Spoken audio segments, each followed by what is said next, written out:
এবং এখানে এসে আপনার সাথে দেখা সাক্ষাৎ হওয়া এটা আমার জন্য সবসময় আমার এটা খুবই পছন্দের একটা কাজ, আপনার সাথে কথা বলা এবং আপনাদের সাথে থাকা। সেজন্য আমি এখানে এসেছি এবং আপনারা আমাকে কথা বলার সুযোগ দিয়েছেন, এই জন্য অবশ্যই আপনাদেরকে ধন্যবাদ জানাই।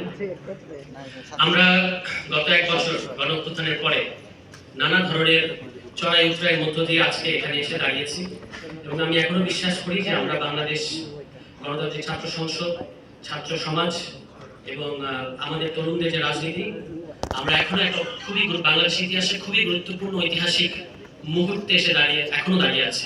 এখনো আমাদেরকে আমাদের যা ঐতিহাসিক দায়িত্ব সেটা শেষ হয়নি।